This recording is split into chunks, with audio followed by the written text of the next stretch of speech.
नमस्कार दोस्तों, आपका स्वागत है मेरा इस चैनल में जिसका नाम है मनी लेंस। मनी लेंस में बातें करते हैं शेयर मार्केट से जुड़े हुए खबरों के बारे में। तो चलिए शुरू करते हैं। तो आज की इस वीडियो में हम देखेंगे कि डेटा सेंटर हमारे देश में जो टीसीएस के द्वारा जो बोला गया है उसके रिजल्ट एनालिसिस में आप देखिएगा कि डाटा सेंटर की बात की जा रही है। तो उसके बाद हम थोड़ा सा चर्चा करेंगे कि क्यों हमारे देश में डाटा सेंटर चलने वाला बिल्कुल नहीं है। तो उसके बाद हम थोड़ा सा एनालिसिस करेंगे, लेकिन उससे पहले देखते हैं थोड़ा सा निफ्टी 50 का हाल। निफ्टी 50 देखिए पिछले 2-3 दिनों से लगभग 9 दिन जो गिरा था, उसके बाद 1 2 3 4 5 6, अब 6 दिन फिर ऊपर गया है। देखते हैं कि अब जो मार्केट जिस तरह से इस बार रिजल्ट का सीजन आएगा उसी हिसाब से आप देखिएगा कि निफ्टी 50 भी ऊपर की तरफ भागेगी। उधर आप देखिएगा कि गोल्ड में एक बुल रन चल रहा है और लगातार गोल्ड का प्राइस ऊपर जा रहा है। कोई अब ये नहीं सोचता था कि जब हमारे पास ज़्यादा पैसा होगा तब हम गोल्ड खरीदेंगे। गोल्ड खरीद के कोई अमीर नहीं बनता, ठीक है। ये चीज़ें पहले चलती थी, लेकिन अब लगता है कि जिस तरह से गोल्ड रिटर्न दे रहा है वो लग रहा है कि आने वाले समय में कहीं जो फंड मैनेजर हैं वो गोल्ड पे ही ना ETF ला दे, डिफरेंट प्रोडक्ट ला दे। लेकिन अब चलते हैं TCS के बारे में बात कर रहे हैं। TCS के बारे में थोड़ा सा बात कल भी किए थे, उसके रिजल्ट पे बात। लेकिन आज एक लेटर आया है, उसमें यहाँ पे देखिए wholly owned subsidiary in India to establish multiple AI and sovereign data centre. तो देखिए डाटा सेंटर एक लो एंड AI काम है, ठीक है। तो ये जो है सबसे बड़ा चीज है इसमें कि कैपेक्स इसमें ज़्यादा लगता है, यानी पैसा ज़्यादा लगता है। तो लगभग 5 से 6 बिलियन जो है इसमें बिलियन डॉलर का TCS इन्वेस्ट करेगा डाटा सेंटर का बिजनेस जो है आप ये समझ के चलिए कि just like a warehouse है। मतलब एक तरह से कि जिस तरह से वेयर हाउस होता है जहाँ पे सामान रखते हैं और फिर सामान का सर्विस लेते हैं फिर उसको देते हैं, तो ये हो गया वेयर हाउस। अब इसी तरह देखिए AI डाटा सेंटर क्या हुआ, वहाँ पे आप डाटा रखते हैं और उस डाटा का आप उपयोग करते हैं। क्योंकि जब से AI का प्रचलन हुआ है, मल्टीपल लैंग्वेज मॉडल आया है, तो क्या डेटा का जो वैल्यू है वो ज़्यादा हो गया है। क्योंकि हर जो AI का एजेंट है उसको ट्रेन करने के लिए क्या चाहिए, डाटा चाहिए, और वही डाटा इस डाटा सेंटर से मिलने वाला है। तो डाटा सेंटर में सबसे ज़्यादा कैपेक्स होता है, बिल्डिंग का खर्चा है, फिर उसमें फ्यूल का खर्चा है, इलेक्ट्रिसिटी का खर्चा है, उसको कूलिंग करने का खर्चा है, तो बहुत सारा खर्चा है। तो इसलिए ये हाईली कैपेक्स मॉडल है। और प्लस इसमें जो है 12 से 13% ही समझिए साल का इसमें निकल पाएगा। तो फायदा किनको होगा, जो कॉस्ट कट कर पाएंगे। जैसे कि अगर आप डाटा सेंटर को यदि स्कैंडिनेवियन कंट्री में जहाँ ठंड होती है उस जगह पे अगर डाटा सेंटर खोलती है, जैसे कि माइक्रोसॉफ्ट एप्पल ने अपना डाटा सेंटर वहीं खोला है, तो वहाँ पे उनको थोड़ा सा ज़्यादा प्रॉफिट हो सकती है। बशर्ते इंडिया जैसे भी क्लाइमेट का गर्म होते जा रहा है इंडिया गर्म होते जा रहा है, तो इसके लिए डाटा सेंटर का जो बिजनेस है वो बहुत ही कम मार्जिन का बिजनेस रह जाएगा।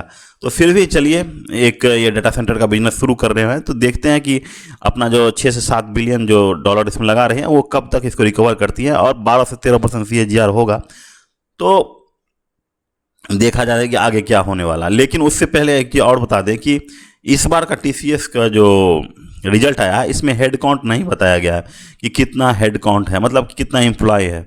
क्योंकि कोई बोल रहा है कि 9,000 एम्प्लॉय को फायर किया है, कोई 90,000 बोल रहा है। तो एक्चुअली में इन्होंने क्या किया है कि बस रिजल्ट से ये हेड काउंट ही हटा दिए हैं। क्योंकि अब AI का जो जिस तरह से इतना जोर से चल रहा है उससे लगता है कि हर कोई जो है अफेक्टेड है। इसी कारण आप देखिएगा कि टाटा TCS जो है अब जो है AI की तरफ मूव कर रहा है, लेकिन वो भी लो एंड काम ही कर रहा है, कोई बड़ा काम नहीं। इनको इतना रुपया चाहिए तो भाई USA में जाते, कोई अच्छा स्मॉल कैप जो है AI में काम कर रहा था वैसे कंपनी खरीदते तो फिर ज़्यादा ही प्रॉफिट होता। लेकिन इंडिया में कोई रिस्क नहीं लेना चाहता, क्या पता वहाँ पैसा डूब जाए, इसलिए रिस्क नहीं लेना चाहते। तो और वैसे भी टाटा क्या है, एक कंपनी जो है वो CEO के द्वारा मैनेज्ड होते हैं। सब हर कोई सैलरी लेके उसमें मैनेज होते हैं। तो सैलरी लेने वाले कभी भी रिस्क नहीं लेते। अगर अगर यही कोई प्राइवेट एंटिटी होती तो जरूर रिस्क लेने की कोशिश करते। तो ये सब अपनी अपनी बातें हैं। तो आज जो है 2 रिजल्ट आया था। उससे पहले हम कल जो बताए थे जीएम ब्रूवरीज के बारे में, बताया कि जीएम ब्रूवरीज जो कल अपर सर्किट मारा था 20% का, तो बहुत ही अच्छा रिजल्ट आया था। लेकिन हम उसमें बोले थे कि इसमें जो एफआई और डीआई का बिल्कुल भी नहीं इन्वॉल्वमेंट है, तो ये रैली चलेगा नहीं।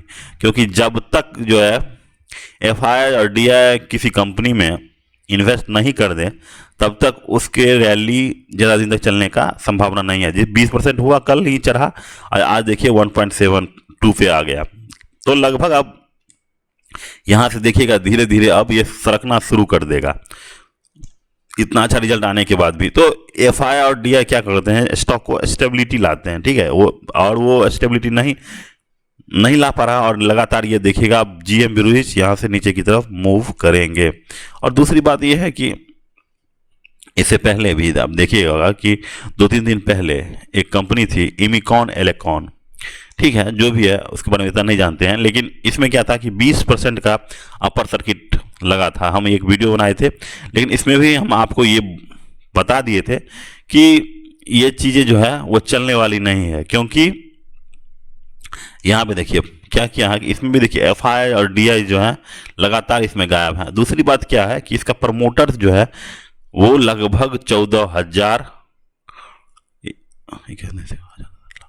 14 लाख शेयर जो है डिस्पोज किया है। तो एक्चुअली में जब प्रमोटर्स इतना बड़ा क्वांटिटी में अगर अपना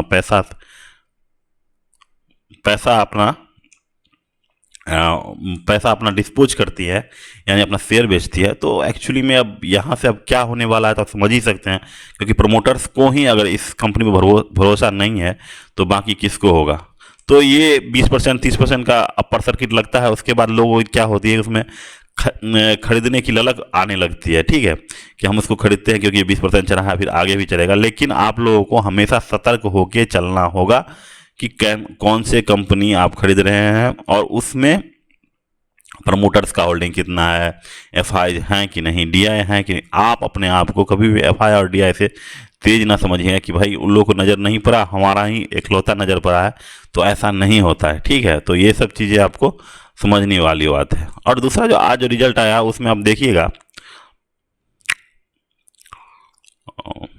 आज रिजल्ट टाटा एलेक्सी का आया।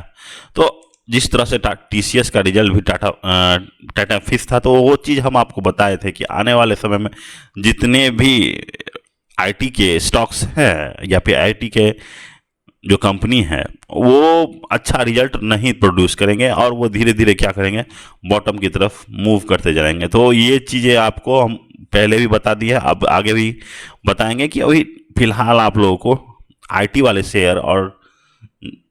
शेयर जो इंडिया में है उन सब से फिलहाल दूरी बना के रखिए, जो कि लो एंड काम करते हैं। सिर्फ यदि एआई में है तो ठीक है, लेकिन एआई वाले भी अगर हमारे देश में है तो वो भी एआई के लो एंड ही कर रहे हैं।